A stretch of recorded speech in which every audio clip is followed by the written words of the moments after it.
tube, opto compressors. We've all heard about these circuit types, but how well do you actually know them? And are we getting the most out of using these emulations or tools when we're mixing? Now, here's how I used to describe them. FETs are fast, tubes are fat, optos are smooth. Now, it's not that I was wrong or you're wrong if you think this, but there's so much more happening with these circuits than meets the eye. Now, before we jump in, all these notes for this video are from what I've been compiling for my Punchy Mixers Bootcamp course. And if you want updates on that course, feel free to subscribe in the link down below to my newsletter, where you get a lot of behind the scenes notes and curious technical things which I'm sort of researching and piecing together for the sake of that course. And also, if you're hungry just for more audio content, make sure to subscribe to the channel. So enjoy, and let's get into this.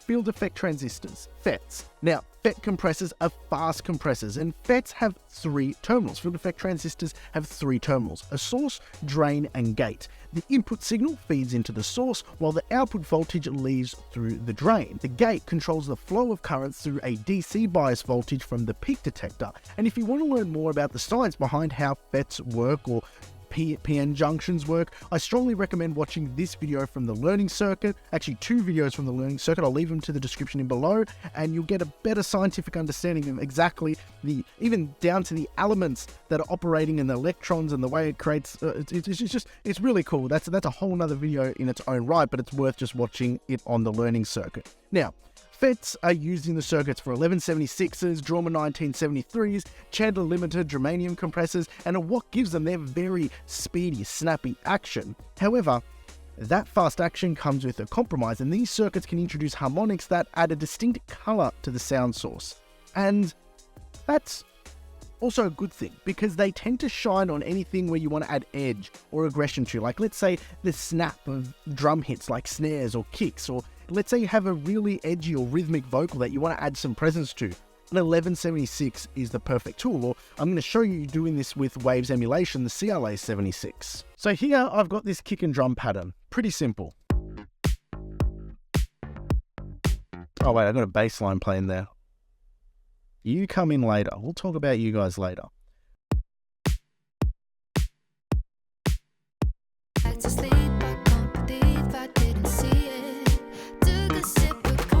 It sounds good. It's got good punchiness, good overall dynamics. It's slightly warm, and I want to give edge to those transients. So what I want to use is the 1176. Typically, I'll do this in parallel, but I'm just going to do it directly on the channel so you can hear the effect.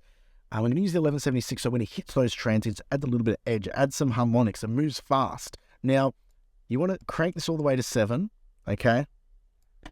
Have the blue face, and take a listen to this before and after.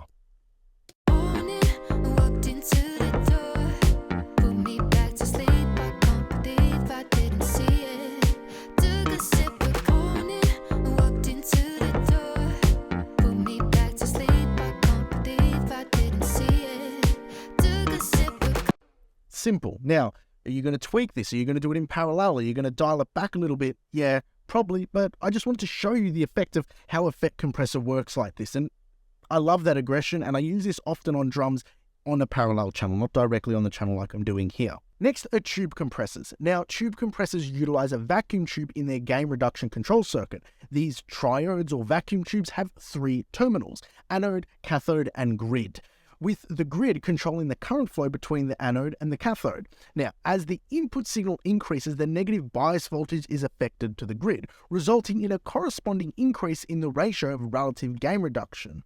So what technically sets these compressors apart is the fact that the compression ratio is dependent on the input signal. This unique feature results in a musical form of dynamic compression that doesn't clamp down too hard on soft peaks exceeding the threshold. Instead, the compression ratio increases in opposition to the signal as it gets louder, creating a more aggressive sound for really hard peaks and a softer sound for ones that are just slightly going over. And to show you this, here is some plots I've put together on Plugin Doctor based on the input compensated with the output. As I drive this input harder in, you'll see the ratio change. So here we have -20 input with the gain output compensated, -16 slightly gets a bit more towards a 2-to-1 ratio, -12 gets a little bit harder, and you can see that knee becomes softer as you put that input up. -8, you get even softer knee. -4, we're approaching almost like a limiting style, and then at 0, it hits its max voltage there on the DC bias, and actually goes the opposite way once it passes that -5 decibels there. So you can see that's a very non-linear curve. The more input, the more gain in, the more compression. So what I'm going to show you is an example here on a guitar. So to show you this example, I got the 670 Fairchild emulation, this tube emulation with quite a hard input, 4 in there. And what that -4 is let's just go here.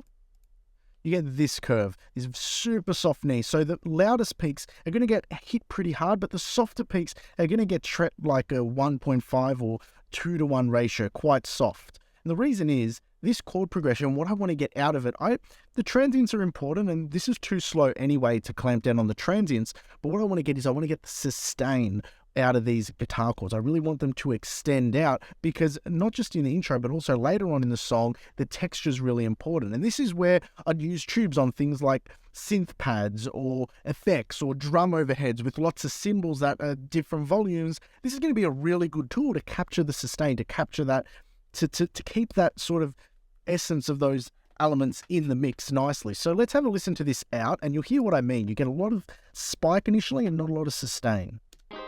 Oh, and especially on that third chord there, that's a little bit softer.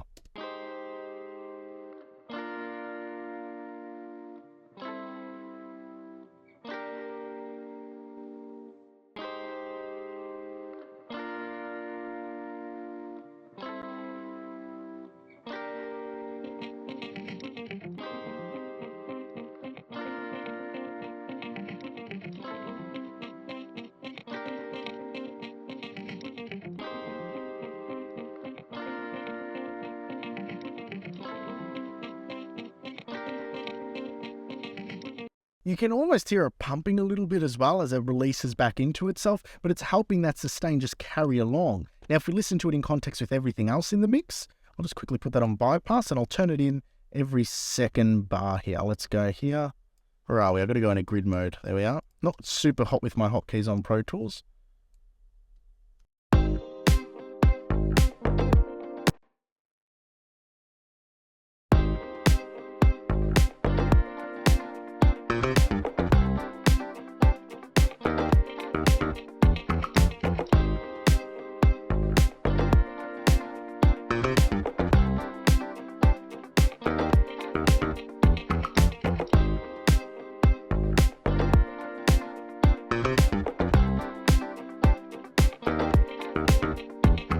It just helps that sustain extend out a bit longer, and that's because those louder peaks are getting a little bit more down, as in they're getting it pushed down a little bit, but those softer ones aren't getting as much compression as the louder ones because it's non-linear. It's not like there's a hard knee there or a linear response 1-to-2 or 2-to-1, sorry, exactly. Optical compressors. Now, optical compressors like the LA2A use a light-dependent resistor to adjust its resistance based on the amount of light it receives in. Now, in an optical compressor, the level detection circuit takes the DC control signal to manage that light source. Now, as the energy from the light source reaches the semiconductor of the light-dependent resistor, it alters the flow of current according to the brightness of that light.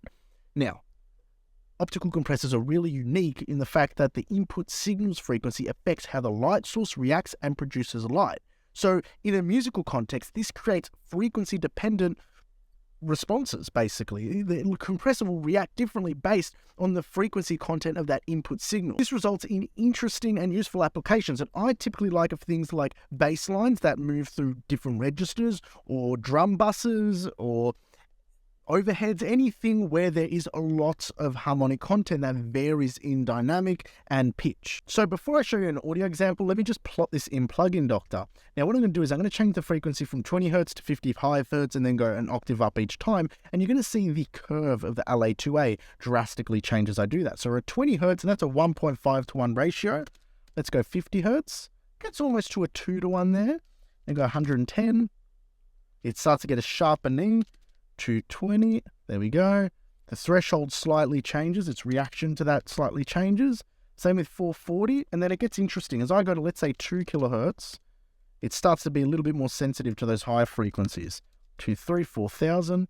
Again, that threshold comes down, it starts compressing a bit sooner to those higher ones. Go to 8,000. Even faster there, lies in a higher threshold, but the ratio starts to tilt the other way. And then when we get to those super high frequencies, let's say 17,000 hertz, it goes back towards like what it was at 20 hertz, where it's a bit more linear in its response. Now, that's really important to know because we've got a really cool bass line here, and the phrasing is really unique. Just take a listen to this.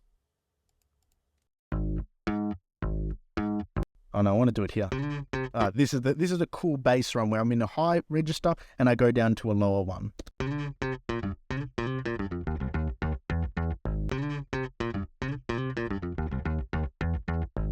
So what I've got here in parallel is the CLA2A absolutely slamming the shit out of that bass line. Just take a listen to this. Oops, no, let's get that in solo.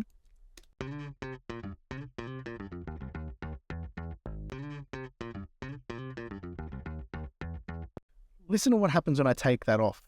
Those high notes are really loud, those low notes are really soft. Put that in. It's a bit more consistent. It accentuates that staccato a little bit more. And that's why I like using optical compressors on things that are moving a lot in range or have a wide frequency spectrum. Now, let's take a listen to this in context of the mix. I'm going to take the parallel channel out and then drop it back in halfway through this.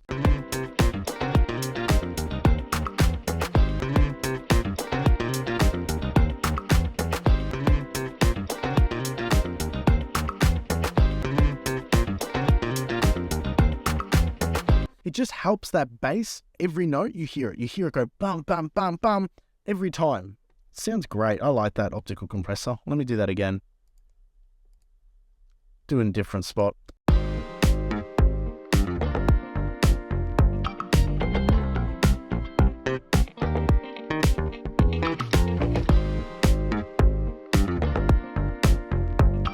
So my research behind this comprised of using the Audio Expert by Ethan Weiner, looking at the learning circuit to understand how the circuits worked. And then in the midst of looking at how those circuits worked, I actually found this really cool blog which somebody started and has all the actual different compression types listed out and the whole schematics of them. And you might want to look at those links in the description below. I think it's called My New Microphone. I think that's the name of it. I can't remember it off the top of my head. So I want to give credit where credit's due for a lot of the information which I've adapted here into this mixing tutorial. Until next time, take care.